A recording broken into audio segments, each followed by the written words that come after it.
Hello, everyone, and thank you for joining us today for a Charged EVs engineering webinar. I'm Chloe Theobald, the events director here at Charged, and our session today is new venting technology that help protect electric drive modules, and it's brought to you by Donaldson. There will be a Q&A session after the presentation, so please submit your questions at any time by clicking the Q&A button on your screen, and a recorded video of the presentation will also be available to view on demand after the session is complete, and you can find details of this on the session's registration page via our site. Our speaker today is Shane Campbell, Product Manager, Vehicle Electrification at Donaldson. Welcome, Shane. Hi, good morning, good afternoon, and good evening. Like Chloe said, I'm Shane Campbell, Product Manager for the Vehicle Electrification Group here at Donaldson. Today, we'll be talking about some of the latest advancements in venting technology for electric drive modules.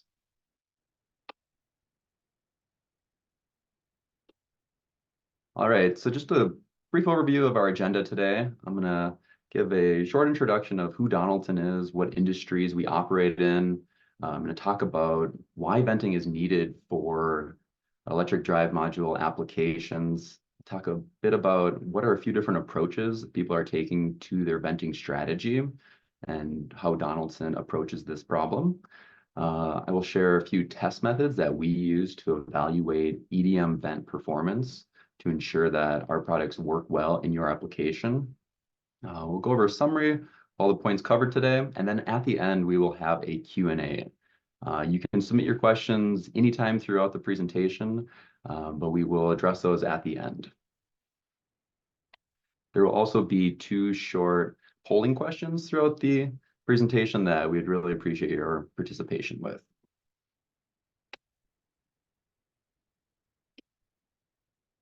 So Donaldson Company is focused on filtration. Our goal is to make the world a cleaner place. This started over 100 years ago when Frank Donaldson invented the first engine air cleaner for a tractor. Since then, we have grown into many different industries of industrial filtration and life sciences. We have locations all around the world in over 40 locations. We also have more than 100 technical laboratories where we are always developing new products. Some of the industries that we serve, mobile solutions, we provide a lot of filtration there for air, fuel, hydraulic fluids. Our life science business units, a very diverse group, but we're focused on filtration for food and beverage, alternative power, and vehicle electrification. That is the team that I'm a part of.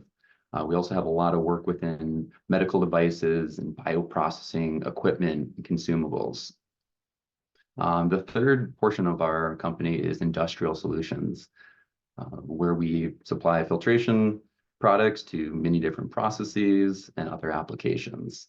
By having such a diverse portfolio of business units, we're able to leverage technology across these different business units and really be able to pick and choose the best technology that fits each application.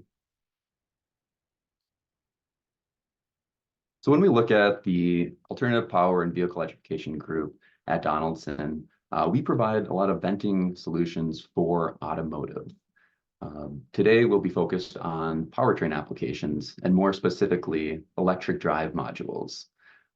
We also have products that are developed that are similar, but have unique characteristics for battery packs, your power electronics, sensors, headlights, fluid reservoirs, motors, and pumps, and horns. All of this uses some of our core Donaldson technology, but we have custom products for each application. The first question to address today is, why do we need venting for the EDM application? Before we get into talking about why venting is exactly needed, I would like to level set of what is the terminology we're using today. So within the EV powertrain, we're referring to the electric drive module. I've seen this called many other names, such as electric drive unit, an e-axle, or a 3-in-1. No matter what name is used, what we're referring to here is the combination of your e-motor, gearbox, and power electronics. So now I have the first polling question for the audience. And the question is, what do you call this component, the combination of an E-motor, gearbox, and power electronics. You call it an EDM, an EDU, an E-axle, or a 3-in-1. Okay, the poll is launched and results are just coming in, so I'll share shortly.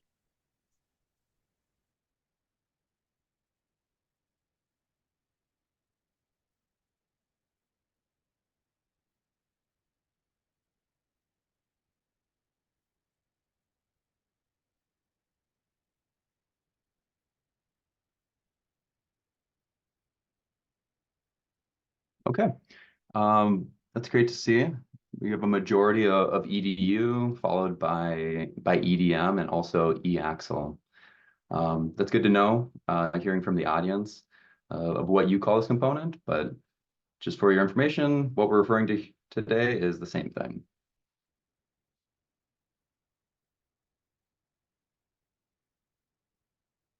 So now to address the issue of why do we need to vent EDMs? Well, it's an oil-filled sealed enclosure, and there's two functions that the vent provides to help protect this component. The first is pressure equalization. So as your EDM is heating up and cooling down, there will be pressure changes inside that enclosure. Venting allows airflow to flow in or out, depending on if you have positive or negative pressure. Without pressure equalization, your seals could be compromised. So we need some way to allow airflow in and out of that enclosure. The second function that a vent provides is contamination control. So the vent provides ingress protection against external contaminants such as water, dust, or other automotive fluids. What's unique about a vent is that it allows both pressure equalization and ingress protection while allowing your EDM to remain sealed. There has, however, been quite a few changes between what we see in the powertrain components of an internal combustion engine vehicle and an electric vehicle. With electric vehicles and EDMs, the oil is used for a few different functions. One, for lubrication, and two, for thermal heat control. So these EDMs have a lot different oils than what we saw previously for internal combustion engines, and therefore will need different types of products for venting. In ICE, we see a lot thicker, heavier oils that don't produce as many aerosols, which will challenge the vent. In electric vehicles and EDMs, at first we saw companies using automatic transmission fluids, and then now have since progressed towards specialized fluids with new formulations, new additive packages, and with names such as e-fluids. So what we've learned is that these do not perform the same, and therefore electric vehicles need different types of products than internal combustion engine vehicles. A few of those considerations that we're seeing with EDMs is that they operate at high speeds, high RPMs. So this produces more oil aerosol, which will challenge the vent. You'll have, as air is flowing through the vent, more oil aerosol beating that vent and loading on the pre-filter. The second consideration we're seeing is that they operate at high temperatures. High temperature combined with volatile oils will produce more oil vapor, which will also be a challenge for the vent that it must be designed to handle. The third consideration is we're seeing lower viscosity oils to enable better heat transfer. This also will produce higher levels of oil aerosol. The fourth consideration, EDM oftentimes are filled for life, so our customers do not want to do oil changes on this component. So it is so critical that our components will protect that oil inside and not let any contaminants ruin the properties of that oil. The last consideration is that many of our customers are using highly customized oils, and it's always changing. So what we've seen is that it is very important to test your oil with the vent and other subcomponents on your EDM to ensure that it's compatible and will work in that application and with that fluid specifically.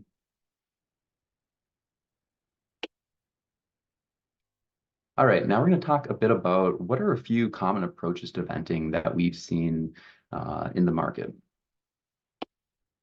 The first two, which are somewhat carryover from internal combustion engines, are one, a jiggle cap or hose breather. That's where there is a hose fitting and a hose that is run up above the water fording line, and then a small metal or plastic cap that is attached to this.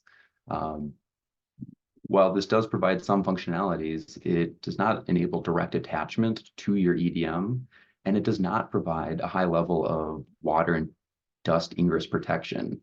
Um, you can get contaminants in through there, and if it were to be sprayed or submerged, you'd get water inside. However, it is resistant to the oil because there is not a membrane or some other filtration media in this component that could be filmed over. Another type of vent that we see people using is a membrane-only vent. While this does provide direct attachment, either with a screw-in or snap-in mechanism to your EDM, and it does provide water and dust ingress protection by using a membrane to keep these contaminants out, it is not resistant to EV oil. If you get oil aerosol, oil vapor, or splash on this vent, it will film over and you'll lose that breathability, which allows pressure equalization.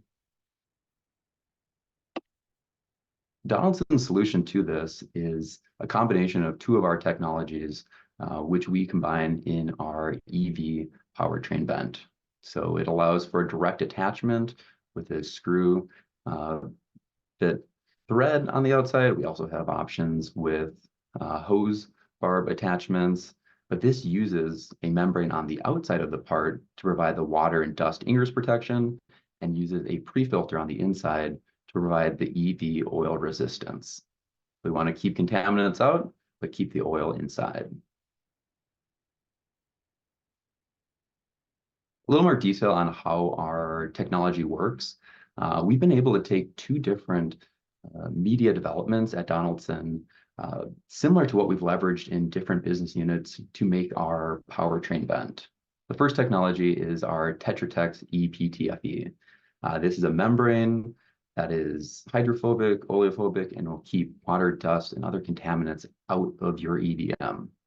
The second is our Syntec XP pre-filter.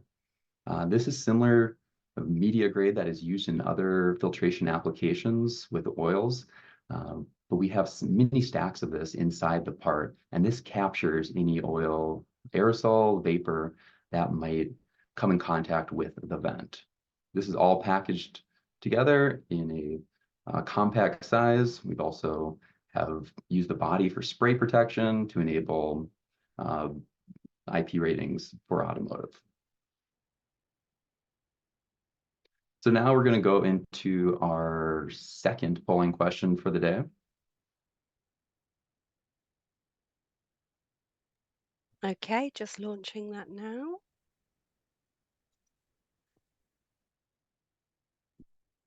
And my question for the audience is, what type of vent are you using on your EDM or EDU? Are you using a jiggle cap hose breather? Are you using a membrane-only vent? Or are you using a vent similar to the Donaldson solution, where it's a combination of membrane and a pre-filter?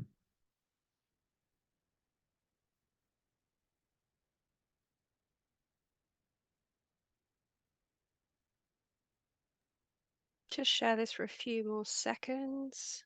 Still got people replying.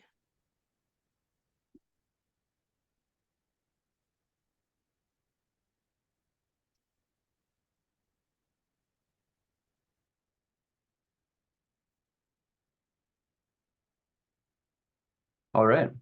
Well, it looks like a lot of people are using a membrane-only vent.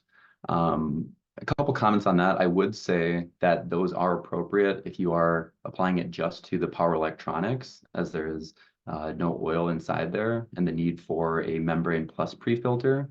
But for the oil-filled portions of your EDM, I would recommend a membrane plus pre-filter solution because it will protect against any type of filming over and really ensure that the part remains breathable through the life of your application.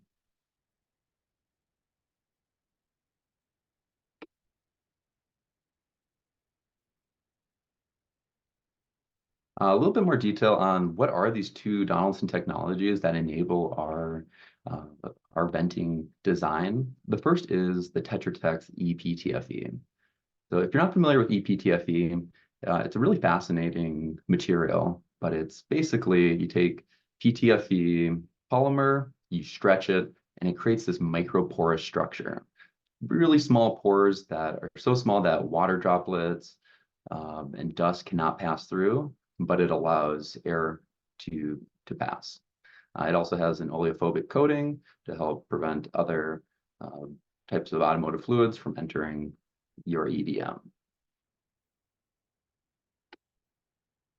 The second Donaldson technology is our Syntec XP pre-filter media. And really the purpose of this is to protect the ePTFE from coming in contact with the oil. So this is on the inside of the part, and it has very high airflow properties, and it's very high efficiency to help capture oil in both aerosol and vapor. And we use multiple stacks of this to increase the capture efficiency. And like I said earlier, both of these products and both of these Syntec and Tetra Techs are used in many other applications for different types of filtration problems. All right, now we're going to move on to talking about some test methods that are specific to EDM vents. With any of our automotive vents, we evaluate them in a very similar way. With these general vent test methods, we always want to look at what's the airflow. If you're building up a certain amount of pressure or vacuum inside an enclosure, how much airflow will pass in or out?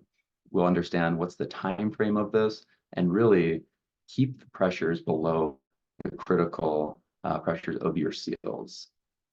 We test our vents for ingress protection, that is different IP ratings. We test for high and low temperature fluctuations, so sustaining at high and low temps, but also temperature cycling between that. And then finally, structural integrity. We'll run our vents through different vibration profiles, different shock profiles, and afterwards reevaluate it to make sure that it is still performing as expected and as the same as a new part.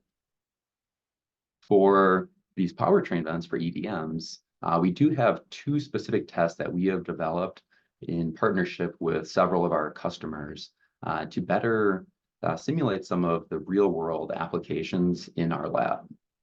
The first is an aerosol loading test, where aerosol being very small droplets of oil, which are suspended in air, and we feed that to the vent.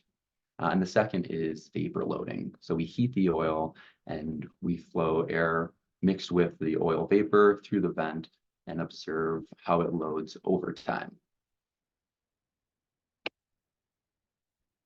So the first test, oil vapor testing, how our test setup works is we have a container of oil which is heated to a specified temperature depending on what you expect to see in your application.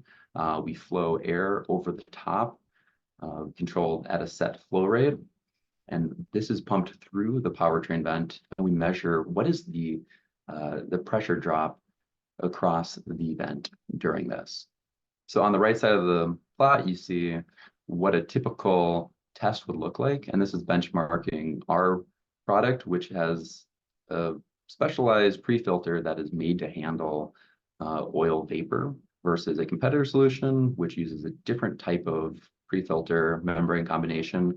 But what we see is with the Donaldson part, a very flat loading curve. It does load, but very slowly. For competitor solutions, either the pre-filter or the membrane loads quickly, and you see a spike in pressure. What this would mean in application is a loss in airflow. A loss in airflow through your vent means higher pressures for the same temperature changes in your EDM.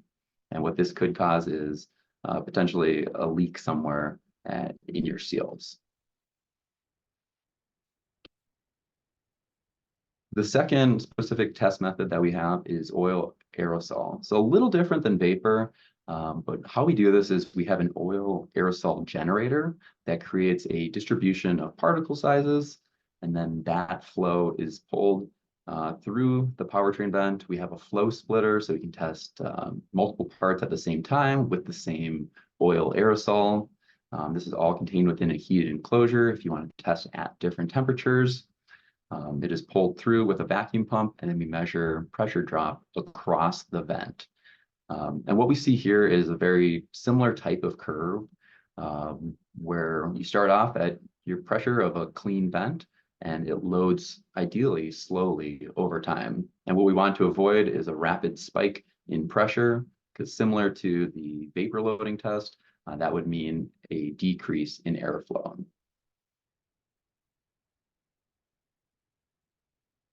So what are a few signs of a successful test? So after doing an oil vapor or an aerosol test, we have a few indicators in addition to looking at the loading curve of a successful test. The first is we do a teardown on the parts. So we can take them apart, look at the different stacks of the pre-filter, look at the membrane, and see how far that oil is loaded into the part. Is there a gradient there? Is it all coated in oil? And really, this should correlate well with what are we seeing for pressure at a set airflow through the part.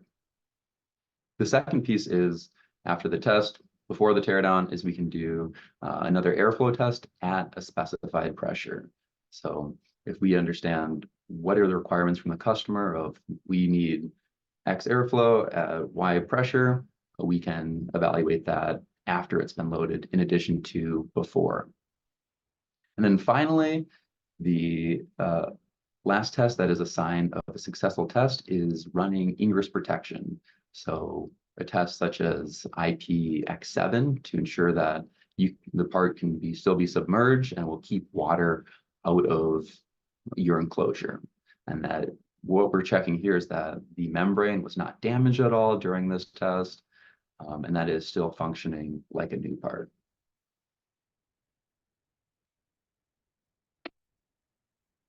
So some of the points that we covered in the presentation today, the first is that EV EDMs use specialized fluids and oils that are different than ICE. So we've had to learn alongside our customers of what exactly is the right product that works in these applications. And that's what's led us to our current design through a few iterations. The second is the function of these vents is to provide pressure equalization to protect your seals in the EDM, but also keep contaminants out. The third point is to make this all happen, we've learned that special materials are required for both the membrane and the pre-filter. These have been selected from a wide portfolio of options that we have for both membrane and pre-filter to find the best option that works with EDMs and the e-fluids. The last point that I'd like to reiterate is it is critical that you test your venting solution with your oils and also at the application conditions. We've seen parts perform differently depending on what oil you challenge it with, what temperature, what flow rate is passing through. So it is very important to work with a partner who can evaluate this for you and ensure that you'll have a solution that works for the life of the application. So with that, thank you again for your time today and joining us. It's been my pleasure getting to share some of what we've learned about venting for EDMs. Feel free afterwards, you can contact me directly at my email address. If you have general questions or like to get in contact with our sales team, you can email ibs@donaldson.com. But at this time, we'll now answer some questions with the Q&A. Thank you so much, Shane, for that very thorough presentation. Yes, as if you do want a copy of the slides or you want to get in touch with Shane and the team, as I just said now in the chat, send your email into the Q&A box. Only the speakers can see that, the audience can't see that. So do send that through if you would like a copy or to connect. But yeah, we have a lot of questions coming through. I can see them already piling up. So please, I'm going to hand back to Shane and his colleague Ryan Bayliss too, who's also going to help answer. Thank you. All right, thank you. Hi everyone, my name is Ryan Bayless. I'm the Application Engineering Manager for Donaldson. Nice to meet all of you. The first question we have here, Shane, is how are aerosol and vapor tests accelerated? Yeah, that's a great question. As you probably saw on some of those plots, that we test the parts over several hours, not uh, days, months, years, like you would see in the application. So our tests, they are run at the application temperatures, but the airflow rates that you see through the vent are very accelerated. If you think about the volume of air within EDM and a pressure change, uh, this takes place over the course of minutes to hours. But during our tests, we are constantly flowing through the vent. So we'll see it load much faster to get it down to a time scale, which is reasonable for our lab. Absolutely. Yep. Thanks, Shane. Next one is what material are you using for the housing of the vent? Is it flame retardant? Yeah, so we use for our vents either glass-filled nylon or glass-filled PBT, and these are tested for a UL V0 rating. Okay, great. Next one is once the pre-filter is saturated, will it still allow breathing? Yeah, that's actually one unique property of our Syntec XP is that it can load up with oil, but you still have some level of breathing there. You will see a decrease in breathing through it, but what we really want to avoid is allowing oil to fully, I guess, get past the pre-filter and to the EPTFE where it has potential to film over, and that's when you could lose breathing. Okay, great. Another one here. Do you offer other attachment methods? Yeah, so I believe some of the images we shared showed both our screw fit attachment. We have a standard M20 size that we offer, as well as a hose fit attachment. We've seen that work well for most customers. Um, in some cases, we have done other size threads, but M20 is our standard. Great. Next one here is which orientation should the vent be installed? We recommend that the vent be installed vertically. Uh, so ideally on top of your EDM. If you were to put it on the bottom and oil, it would saturate the pre-filter and go right to the PTFE. So the ideal position is on the top. Yep. Okay. Agreed. Um, Next one. Why is a pre-filter needed if the PTFE is oleophobic? Yeah, great question. So while the ePTFE is oleophobic and it will prevent oil from going through the membrane, there still is potential for it to film over and it does not roll off or drip off completely. So that is why we need a pre-filter in front of the ePTFE.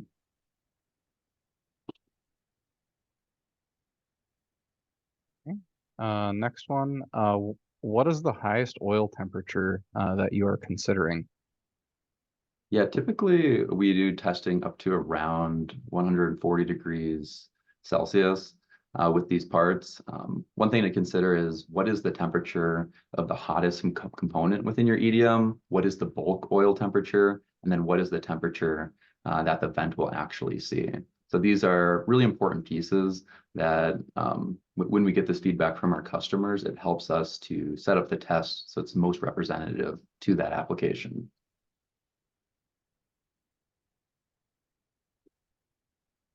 Okay, the next one I have here is are the basic characteristic tests that may be done on the lubricant itself that may be used in lubricant formulation to ensure likelihood of vent compatibility. So I think the question is around characterization of the lubricant and compatibility with our vent. Yeah, well, I can't speak on exactly what are those characteristics. I would say sharing any oil characteristics and comparing it to different grades that we have tested in the past can be a sign of compatibility.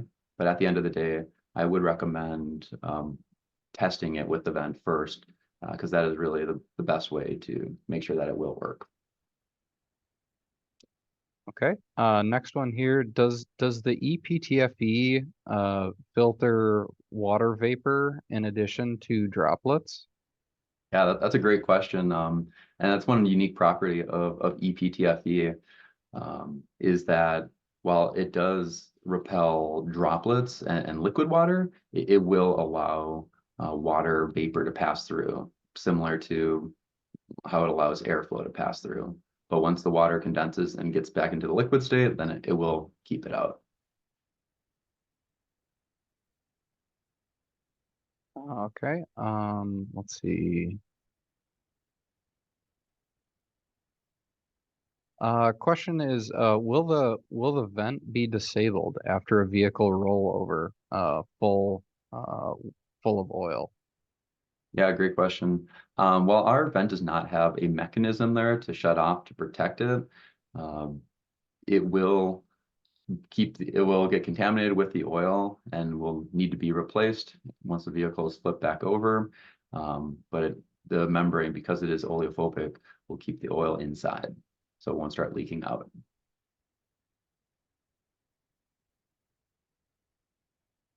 I think we already answered this question, but what type of material is the body made from?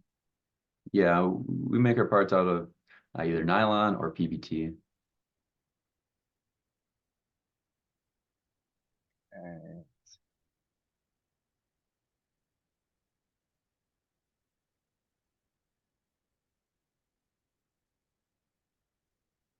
Next question is, what is the oil rating of your EPTFE membrane for EDM venting? Depending on which formulation we use, it varies. What we've seen is the need for a higher oleo rating, but the exact one I can't comment on right now.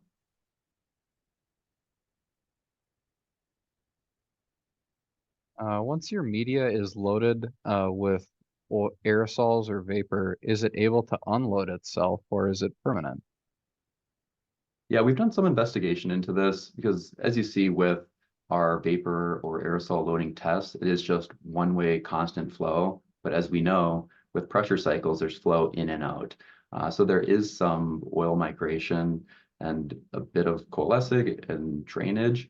But what we've seen is that it does retain a lot of the oil.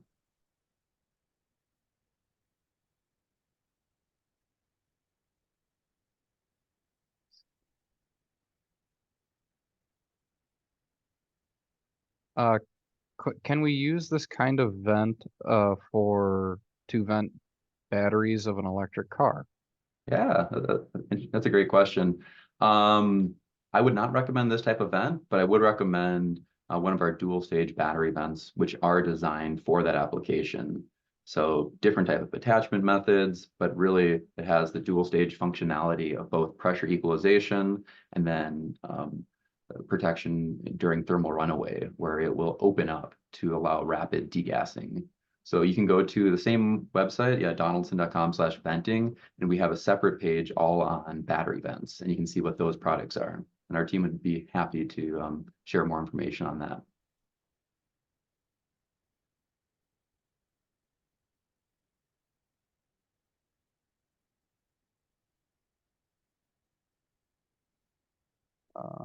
Okay, here's another one. Are there any concerns with water pooling in the vent if the vent is on the upper surface of a unit?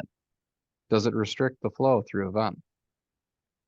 Yeah, so we try to design the vent in a way that will have drainage in addition to water spray protection so that we will not have pooling on top of it. Another property that is really advantageous of the EPTFE is that it is so hydrophobic that the water will bead up and roll off easy. Okay. Let's see. We're getting close to the bottom of our questions here. I've got one. What is the most common failure mode of the vent? Hmm. I would say the common failure mode that we've seen is just excessive loading. If there is like too much oil vapor that is being passed through the vent and that gets onto the EPTFE.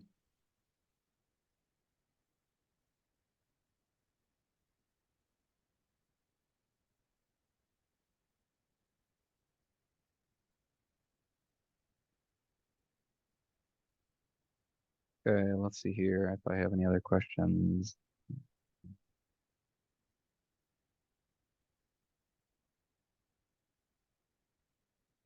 Can the vents handle enough airflow for closed system refilling and evacuation?